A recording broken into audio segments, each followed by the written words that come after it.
seeing more and more businesses going out. I mean, God help us all in America. We'll be back after the break here on Real News with Farron and Brown.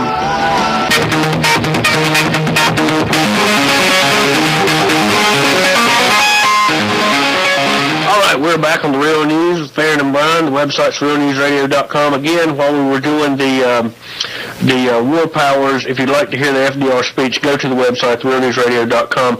To start with just a little bit on the swine flu, last week we covered some of the Massachusetts health bill would allow warrantless arrest and quarantines, and this is Massachusetts Bill S. 2028, Pandemic and Disaster Preparation Bill. This has now been covered by the local press in Massachusetts, so we want to play a clip from a local news media. They're covering this, and take a good look and a good listen to this information, because I guarantee it'll be coming to a state near you, like the bootlicking New World Order state of North Carolina. Also in Massachusetts, the legislature is acting rapidly on a bill updating what the state can do in a public health emergency. That bill has languished on Beacon Hill for some time, but with the flu outbreak, it's now racing through the legislature. NECN's Josh Brugadier is at the State House in Boston tonight. Josh? RG, the state Senate passed this bill, Bill 2028 today. They did so unanimously, and it gives the governor and the health commissioner the power to act in the public's interest in case of any kind of medical emergency.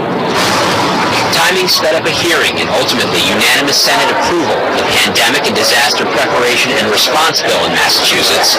The bill gives the Public Health Commissioner the discretion to respond to an outbreak like the kind going on in Mexico, to close or evacuate buildings, enter private property, isolate or quarantine people, and to get and distribute meds and vaccines. A registry of Massachusetts volunteers would be created and would be activated in case of emergency. Plus, the Commissioner could request personnel from other states. The bill also protects healthcare workers from liability. Concerns about the spread of swine flu meant lawmakers, such as Worcester County Democrat Richard Moore, didn't want to take any chances. It's too bad that we have to have something like that pending to get us to finally act, but this was actually on the calendar before that became a news story, so it's not that it's totally there, but it does give us another reason why it's a good idea to have this on the books. And the bill has actually passed the Senate a couple of times the past few years, but has never passed both the Senate and the House. The House is expected to take up the bill sometime this week. Josh, any penalty if you don't follow the emergency declaration rules? It can actually get to be a pretty severe penalty, because for each day someone didn't follow a rule, for example, if somebody was asked to be quarantined and they decided not to follow that, it could be a fine of up to $1,000 per day they didn't follow, and also up to 30 days in prison. Josh Brugadier on Beacon Hill tonight. Thank you.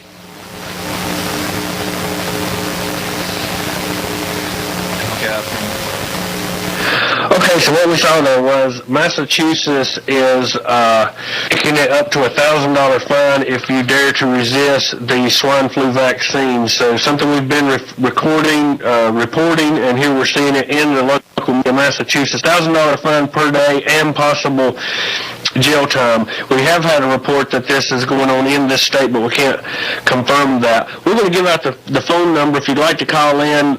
We'd like to hear what you might have to say today. This is a forum for you, the listeners, and the phone number is 1-866-986-6397. Let me give that out again. 1-866-986-6397. And I think, Brian, you had a report. Barack Obama was telling everyone he hoped they would take the vaccine, and we've also got him addressing the school children this coming Tuesday, which is bringing on a little bit of your thoughts on this. Massachusetts, $1,000 a day fine. Any surprise? Are you going to pay the fine, take the shot when they do it here in North Carolina? We will see. I got a shot for them. But you want to continue with the news? I found this rather interesting, the story. FBI investigating laptops sent to U.S. governors. This is IDG News Service. The U.S. Federal Bureau of Investigation is trying to figure out who is sending laptop computers to state governors across the U.S., including West Virginia Governor Joe Manchin and Wyoming Governor Dave Fudenthal. Some state officials are worried that they may contain malicious software. According to sources familiar with the investigation, other states have been targeted too, with the HP laptops mysteriously ordered 4 officials in 10 states. 4 of the orders were delivered while the remaining 6 were intercepted, according to a source who spoke on condition of anonymity because of the ongoing investigation. The West Virginia laptops were delivered to the governor's office several weeks ago, prompting state officials to contact police. According to Kyle Schaefer, the state's chief technology officer, we were notified by the governor's office that they had received the laptops and they had not ordered them, he said. We checked our records, and again, we had not ordered them. Many organized criminals who would be happy to spend the cost of 5 PCs to order access government computers, said Steve Santorelli, governor of the investigation of the security consulting team, Sinru. What is a notebook? $700? You send 5 of them, you're dropping $3,000. And say you get into the congressional email system, how valuable would that be? So what they're hoping for, they'd send these laptops. I've heard of this scam before, and hopefully somebody will access or connect them to the company or governmental computer system and then instantly access to whoever it was that actually sent them to begin with. I've also heard of people leaving those little cards outside of, say, corporate offices, hoping somebody will pick one up, a disk or a little memory card, go inside, put it into a computer, get into their network that way. No, I've never heard of any of this. So that's interesting. The mainstream press doesn't cover that. That's so cool. As soon as you take that memory stick, take it in, put it into your company grid, I mean, it's instant virus. Technology, I don't know. I have mixed feelings. Is it a good thing? Was the Unabomber correct? I wanted to let everyone know, I know we've got just a couple minutes in this segment. This was sent out by our Congresswoman, Virginia Fox, and it goes into saying what does the $1 trillion plan for health care reform include. Institutes a payroll tax of up to 8% on small business, leaves key medical decisions to government bureaucrats rather than patients and their health providers, something we absolutely do not want to have here in America. Medicare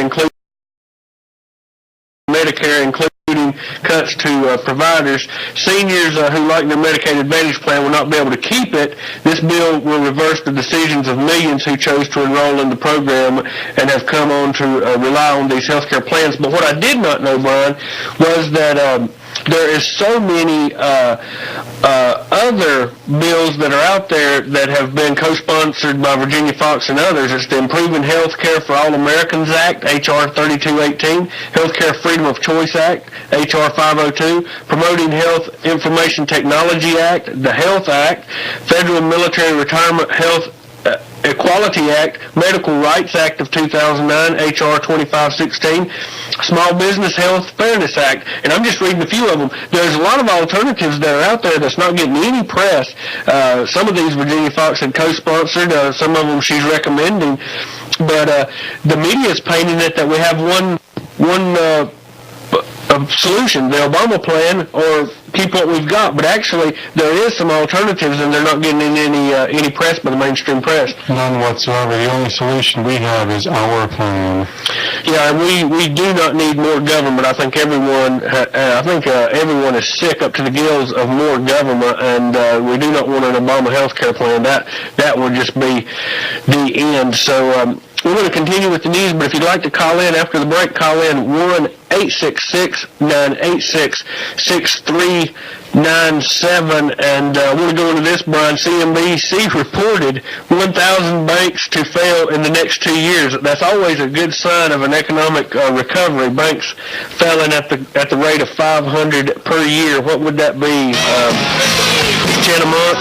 Okay, we'll be back on the Real News after the break. Word from our sponsors.